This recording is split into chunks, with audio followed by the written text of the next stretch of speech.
Welcome to Mirahiku Southland in New Zealand's deep south, a province defined by its wilderness, beauty and abundance. This week, for a 69th year, the region plays host to the best road cycling talent from around New Zealand and the globe in the country's longest running and most prestigious road race. 96 riders from 16 teams will do battle across more than 860 kilometres of southern highway.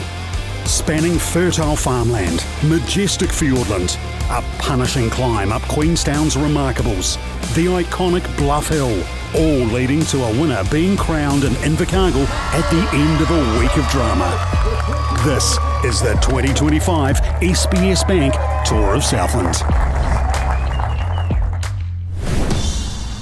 Day 5 of the tour brought the first precipitation of the week as the peloton rolled through the streets of Invercargill en route to the northern Southland township of Lumsden, 166 racing kilometres away.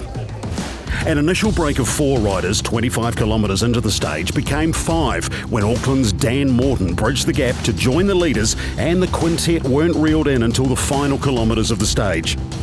At the business end of the week, the peloton kept the break in check, never letting the lead get beyond the 2-minute mark. So, when the field came back together, it was another sprint finish, and Morton somehow found the energy to leave the rest in his wake in the drive to the finish line to claim a brilliant stage win. Southland's Josh Burnett maintains a 15-second advantage as the tour leader heading into the penultimate day's racing, with a stretch of road he knows well, the Bluff Hill climb, set to be a deciding factor in this year's tour. Over there, bro, behind the trailer. Oh, yeah. Sign on behind the trailer, Steve. Thank you. We're heading into Bluff today, a totally different climb to the Remarkables. Yeah, much shorter, steeper, sharper. I think it'll probably suit riders differently, and hopefully it's going to be that much easier to get a gap on the steeper gradients. I think people are going to be looking at time bonuses as well, either the sprints or on top of Bluff. It's close enough that that's going to come into it, and then could also just come down to a good TT at the end of the week. No, really looking forward to heading into Bluff. Kind of got a role to play, and just looking forward to kind of hitting the hill and having some fun. Granddad's a 3-time winner, so it's a real pressure to be able to come here and follow his footsteps, and just figuring out kind of how to get a result on the board. What's some of the advice or stories he's told you about this tour? Always take it a reset at the end of the day and look forward to the next. Don't really, if something goes wrong, just forget about it and look at the results ahead, because there's always an opportunity to kind of get something out there. The weather, from what I hear, has been pretty good to previous years, so it's been good so far. I enjoyed Remarkables to have a good crack and get 5th, so coming into Bluff today I'm pretty confident in seeing what I can do. At the moment I'm just out of the top 10, so I'm looking to make up as much time as I can today. Tell us a bit about the gear range that the riders ride on a Bluff Hill. I know a lot of boys are going to much easier gearing to cruise on up. I just had your classic 11 to 28 cassette on the back, and then a 40 for the little ring at the front. I think we averaged about 20k an hour up there, so still going plenty quick enough. The wind is up today, for sure. It always comes in Bluff. Always seems to rain, and I think there'll be a big fight for the break, because it looks like it might be 2 races, one for the GC and one for the stage. The GC is still pretty close, so even top 5, top 10, there's a lot of changes could happen.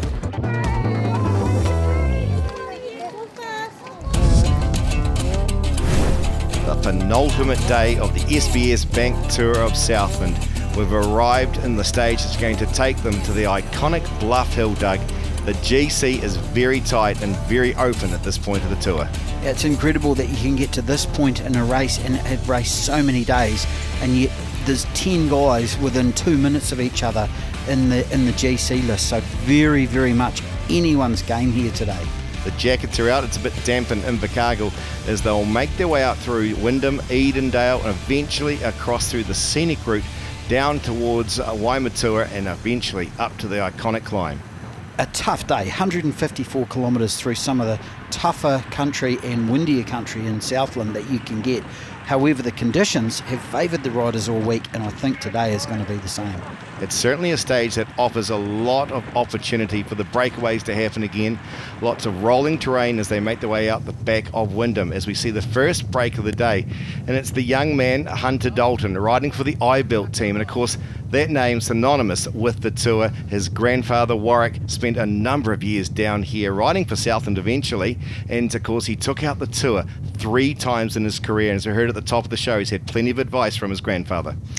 An outstanding man, Warwick, and I'm sure he'll be watching this coverage. And a 3-time winner is something that is to be covered, and of course Josh Bonetta will be thinking the same thing. He's probably not thinking that far ahead. He's got so many work-ons and so many bits and pieces to make up and to get that outcome, but the field here are still together. Hunter Dalton and his compatriot out the front are making a good start. This is a good move early on. It's nice and sheltered. As per usual, the gaps open up early on in this stage here. The winds will start to pick up, no doubt, later on, as we've traditionally seen. Noah Hollenby from the On Your Bike 1.5 team here, sneaking away and trying to sneak up the road here with one of the Mitre Q creation signs. The GC fight here is alive and well. Josh Bonnetta's really having to do some work to stay on the wheels here. These teams have to be very attentive to every single move, because let's not forget the top 10 in the general classification is covered by just mere seconds, so hence why we're seeing PowerNet shutting things down. They're not going to allow this young man from Timaru to sneak off the front. He's currently hovering around 5th place overall, and they know his climbing ability here. Dead right, Julian. There'll be some marking going. You can see there Matthew Wilson very, very close to the Tour Leaders jersey there with Josh Bonnet.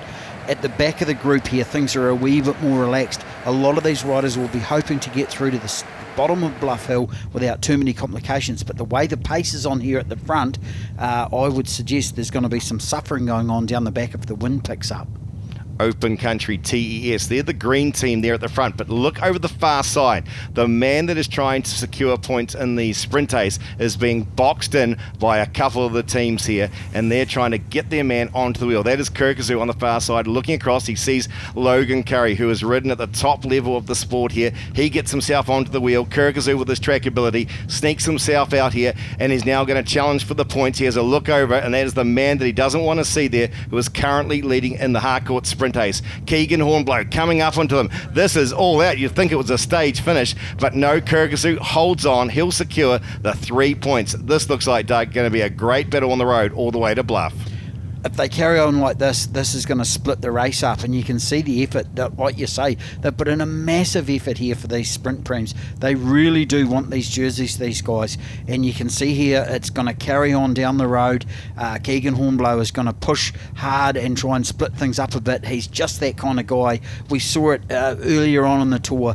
This man has got some gas when it comes to the flat. Let's not forget, those two there are quite used to each other. They know each other's strengths. They spend a lot of time on the track together as part of the New Zealand team's pursuit. But today, they are rivals. They are going out there to try and secure that jersey. It is one of the many classifications today that I think we're going to see a massive battle for on the way to Bluff. For me, tactically, this stage is going to really be interesting, because you can see that the riders are starting to situate themselves and line up themselves into the teams, but the race for these jerseys is starting to disrupt the flow. There's another one of the riders from Open Country coming across there to the front of this group to try and nullify this split from Keegan Hornblow, but the tactics that are employed here are going to be a very crucial point in how the stage runs and whether a breakaway goes or not, and whether or not Josh Bonnet can cover up and get himself to Bluff in some kind of shape. So these four desperately trying to establish themselves here. We can see another one of the riders trying to get across from Central Benchmakers Wheel Bike. This will be interesting from the peloton's point of view. Will they allow the likes of Keegan Hornblow to get away, who's contending for the green jersey?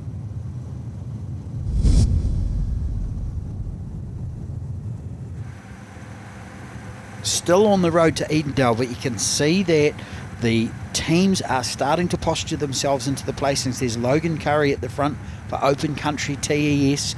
There's his other teammates coming to the front. They are really making a concerted effort to position Nick Kirkazoo, who also has got the Mitre Q team and the Sprint Ace leader right in behind him. So the tactics in this stage, within the stage for the green jersey at least, are fascinating.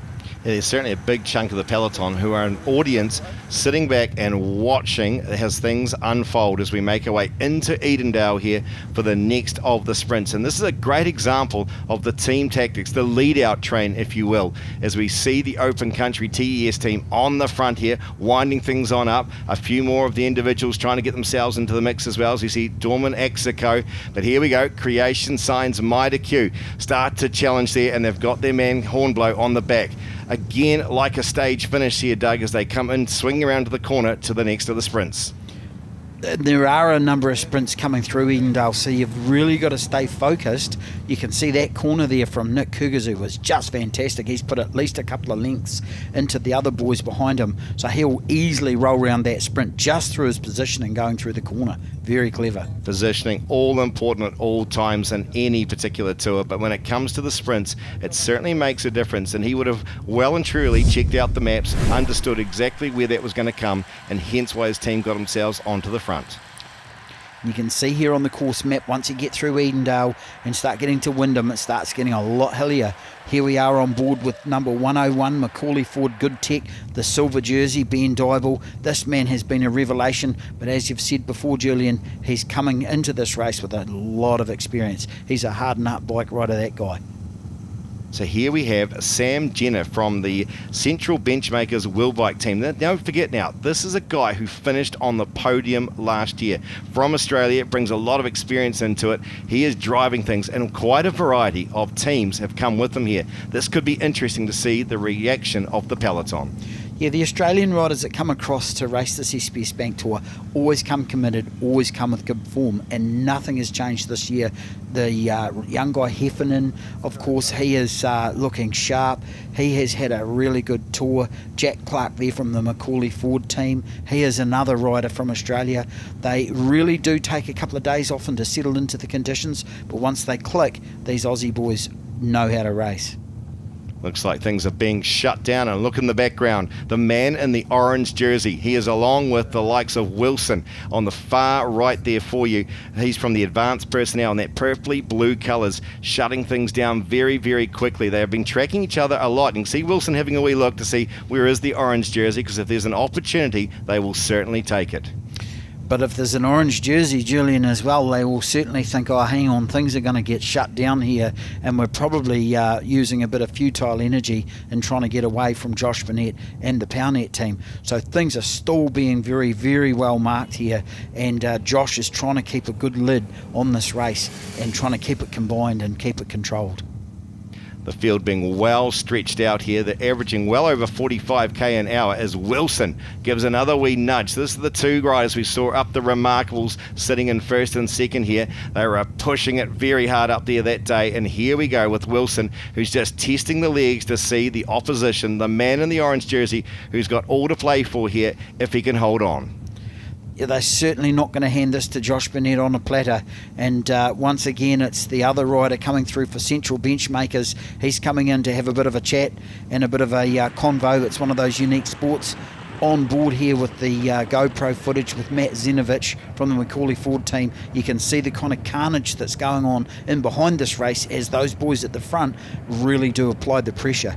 It's single file and it's a strung out echelon a la good old SBS Bank Tour. Things absolutely exploding here as we see Sam Jenner going yet again. He's got himself off, and is he going to see a reaction coming from the peloton this time round? There's a few heads starting to shake. I think they're getting a little bit sick of these attacks going on. Is this the moment in which they'll allow someone to go? As Jenner has a look over his shoulder, if he's hoping that maybe one or two guys can get themselves across. As you can see, he's 3 minutes 48 down on the overall and the general classification. It's certainly doable, but he will be hoping, as we look to see back there, that there are some riders that will join him. It looks like 3 different teams starting to make their way across, and you can see further back the peloton. They're going from one side to the other, the old snake movement, indicating that things are on here as they try to shut things down. It's still a long way to go. We're about just over halfway into the stage, and Glenn Hayden, whom we've seen a lot of this week, number 55, he is from the Coupland Cycling cycling team. This man has really relished being on the front. He will be disappointed with his ride probably up the remarks. He lost a lot of time on that silver jersey to Dybel up the climb. Here he is trying to make amends. These kind of guys, and we've seen this in the breakaways before, they do not give up, and they're not going to look around too much at the chasing peloton. They mean business. In the dark black colours here, cruising towards the back. That's Gillingham here. He's riding for the Move Vesta team, one of the new teams on board this year of the 16 teams competing this SBS Bank Tour of Southland. You can see that this is quite challenging, these climbs as they make their way out of Wyndham, out of the Edendale area here. Very, very tough going as they get themselves across to the Gorge Road section very shortly. And the pace has just been relentless. This front group has just lost Maui Morrison, the Pista Corsa Spoken Cycles team rider. He unfortunately had a huge crash early on in the tour, and I'm sure that's upset his rhythm. And Maui is way back into the peloton. But this front three, with the boy Gillingham on the front with 68 k's to go, they've still got a long, long way ahead of them, but they are looking sharp and are working well together. It's a very good combination. When you look at Hayden there, for example, we know this man loves to go off the front, and of course he's got a time trial tomorrow, so it is a little bit of a surprise to see this man doing this here today, because of course that is one of the stages he has targeted in previous editions. He took it out last year. Maybe it's just a little bit of a stretch of the legs to see how things are going, but Jenna, I feel, Doug, you look at the face of the man that we saw when he was attacking at various points. He looks very focused. He's on a mission today. He has been trying and forcing the pace right from sort of before Edendale, hasn't he? And these riders here back in the main group will be relishing a wee bit of a spell. You can see the wind's just picking up a bit there on the mullet of George Jackson. That's always a good wind indicator for the other riders in the peloton.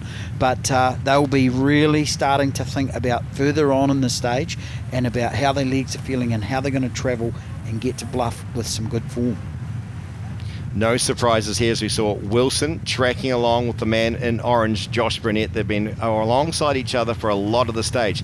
As you can see here, some of the riders having a bit of a chat here. It is Whitehouse alongside the man in the pink jersey, Hollenby. Now, are they talking tactics? Are they just having a bit of a catch-up? A lot of riders will do this from different teams here and discuss what can we do, how can we combine to put the pressure on the opposition. A unique aspect to cycling over other sports where you can communicate with your fellow competitors, teammates and otherwise. So the tactics now with 20 k's to go are get us to the bottom of Bluff. There's a lot of jerseys up for grabs here that we've talked about all the way through the stage, and we want to get there in as good a shape as we can. Matt Zenovich obviously doing a bit of work at the Macaulay Ford Good Tech team, being probably called in to help out set the pace. Meanwhile, at the front of the race, the two leaders are still out there, Sam Jenner and Glenn Hayden from Couplands. They have had a huge day out. This is a big gamble in this stage. You burn a lot of matches on the way down to Bluff. You can see it all the way down there as well, and there's a psychological aspect to that. But whether these guys have got enough gas left in the tank to climb the hill, yet to be seen. As we enter into the outskirts of Bluff, I think there's our answer right there, as we'll see 80 odd riders starting to bear down on the two leaders. They may be able to pick up a couple more sprints, but I would suggest that the real estate is being chewed up very quickly by the chasers here. The big guns of the tour, the general classification riders, are licking their lips. It is time to climb the iconic climb and take some time out of each other here in the battle of the SBS Bank Tour of Southland.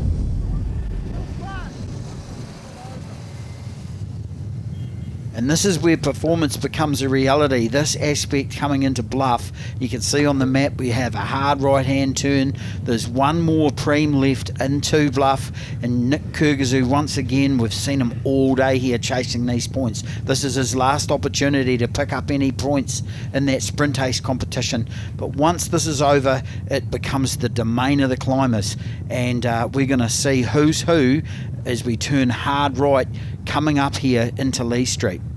Kyrgyzou picking up the Southfish Limited sprint, and that'll be enough for the day to put him into the green jersey as we see what's left of the peloton. It's the vast majority of them as they swing into it, and it looks like iBuilt leading the guys into it. Tom Sexton, the man that experienced the orange jersey early in the week here.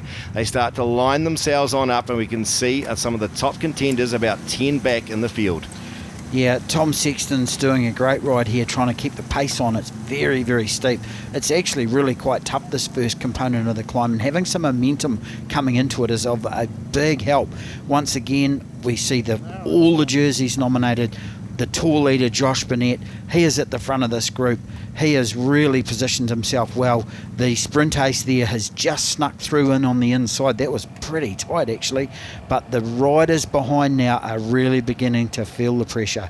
Gear selection, all important today, and some of them may be starting to regret that now. As you said, Doug, this early stage of the climb is quite short and sharp, and really after all that speed coming into Bluff is quite a dramatic change for the riders as they try to adjust and get themselves into a rhythm. The man in the orange on the far side, here's the silver jersey, Daiba, a former winner of the Tour of Japan. This sort of guy here is one that could be a serious threat for the climb. Yes, the tongues are wagging here. We've got to understand, this man, this is his first ever ascent of Bluff Hill. So he is learning the hard way about what sort of gears and what sort of terrain and what the road's like and the steepness of it. But he is really putting in a good ride here. He's putting some pressure on these front climbers. You can see further back, Josh Burnett's looking quite sharp. The rider in front of him, Matthew Wilson from Advanced Personnel, they are all looking comfortable, but further back in the group, it's starting to break to pieces, and this is not yet at the long straight. It's been quite some time since we've seen such a large group come to the base of the climbs. You see Craig Oliver there dancing on the pedals as we now go back towards the front, and still some of these top contenders are watching each other closely. Hollenby gets rid of the arm warmers here. He's ready to play. The man in the silver jersey, the orange jersey in there, Wilson, of course, the man that is second overall as well. Daniel Whitehouse, I can make him out further back in that checkered looking colours there. There he is, right on the very front for the QFS team. He's starting to drive things as well. So this is lining up to be a fantastic battle amongst a number of key players. And interestingly enough, Josh Burnett's having a good look round himself. I think he's riding well within himself here and is waiting for further up in the road for things to sort of bust up a bit. But all the main contenders and all the main climbers are all represented here in this front group. This is impressive. And Dival is making a bit of a bid on the outside of the road there. He's keeping the pressure on. This man knows how to climb a steep climb, and it'll be interesting to see whether the riders behind him are getting dropped. He was third up the remarkable stage a few days ago. We've got first, second and third. In fact, we've got probably pretty much the top 10 making their way up on this very long straight. And I know there'll be a lot of people watching this that have raced this before. They'll remember this particular straight here. You can see in the distance the crowd, but it seems to take forever to get there. Wilson looks pretty cool, calm and collected. Looks over the shoulder to see who's starting to make a bit of a move. Yeah, there's a bit of wheel grabbing going on here, and Wilson has really paced himself well. We know he's got some gas. He really put in a big effort up the Remarkables climb, but I think Josh Burnett is just sitting back, biding his time. He is going to pull up the flaps shortly and go, fasten your seatbelts. This is Josh Burnett speaking in the captain's seat, and you're on Waimatoa Airlines. Let's take off. He'd be extremely keen to take this stage out, Doug. He's been in the top 3 before here. Can he take it out today? A special moment if he could in the iconic climb. But of course he has got some serious challenges as we see the town crier for Bluff there on the sidelines, also out on the roads, giving them plenty of support as Wilson. The rocket boosters go on and he picks up the pace. We saw this at the Remarkables. The explosiveness of this guy is incredible. That is incredible, and you really do not see the steepness and severity of this top corner. This has been the graveyard of a lot of famous New Zealand bike riders, have left parts of themselves on either side of this road. Josh Burnett knew this was coming. You could see him foxing, you could see him sitting around looking for the Wilson's wheel, and Josh Burnett is once again having to really do everything he can to hang on to the back wheel of this boy. What a ride. This is sensational. As you said, Doug, a lot of riders have actually got themselves off the bike and have had to walk the bike up in this steep section here. But Wilson is making the most of it here. He is trying to crack the 2-time champion. And Josh, once again, is looking pretty comfortable. He's just changed up into a slightly higher gear. I think he can see some sort of sprint or some coming here, but the remainder of these riders and the remainder of these climbers, although bunched, have been seriously distanced by these 2 riders out front. Burnett and Wilson swing round into the closing meters here. This could be a close one. We haven't seen this for quite some time. It's usually one individual coming around the corner. Burnett starts to make a move. Wilson kicks into it here. They lift the pace. This is an all-out sprint. It's like on the velodrome, a 2 up as they go to the line. She's tight as it can go. Oh, that is absolutely as tight as you could potentially wish for. As we wait now to see the judges come back to us with a call on it. I can't get it from here. We're going to be out for the third umpire stuff as we go for the third battle across the line. But Doug, that would have to be one of the tightest, if not the tightest battle I've ever seen on this climb. Absolutely, Julian, correct. That is just staggering. And Josh Burnett and the other rider there, Matthew Wilson, have just replicated again what they did up the Remarkables climb. That is a spent force there. That man has put everything he possibly can into trying to wrestle this orange jersey off Josh Burnett's shoulders, and you could not ask for any more out of that athlete. Folks, to say that is an understatement, that is an unusual way to finish a stage here in the Bluff Hill is just incredible to witness here. And you can see the skill set there of Burnett, who does a bit of his BMXing, does a bit of a wheelie to get himself to throw to the line, and he's checking the cameras now, and it is confirmed. Burnett, the man from Southland, secures the stage victory here in the closest possible way. A photo finish on Bluff Hill. No one would have ever predicted that at the start of the day. Southland's Josh Burnett gets the closest of margins win on the day up to Bluff Hill and extends his lead now to 19 seconds over Wilson and Dybel on 1 minute 11 seconds. Nick Kirkazoo does battle with Keegan Hornblow and various teams throughout the day now to extend his lead in the Harcourt Sprint Ace. Burnett's efforts on Bluff Hill ensures that he also secures the King of the Mountains jersey on 39 points. While young Noah Hollenby of Timaru continues to lead in the under 23 category, extending his lead to 20 seconds. Australian Ben Dybel has extended his lead in the Geraldine Cheese Silver Jersey competition. Glenn Hayden, away in another break for this year's tour, was awarded the Macleay Jewelers Most Combative. Macaulay Ford Goodtech now have a 3-minute 4 advantage over On Your Bike 1.5 and Latitude Cycling Team at 4 minutes 22 in the Wednesday Cycles team classification. Mighty Q, we're throwing actually every rider at it to try to take points off me. So that was the most important thing, that I could gather points and get ahead of Keegan today. And we've successfully done that. But tomorrow there's still more points on the road. So we can't be too confident now. But we'll have another go tomorrow.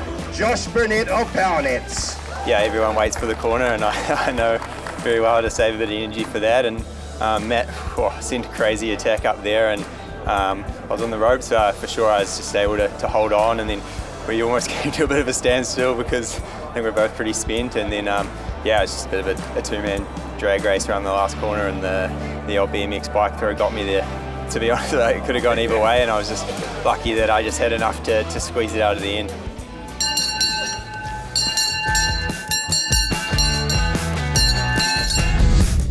Follow the action from this historic race with live race updates, full results and pictures at tourofsouthland.com.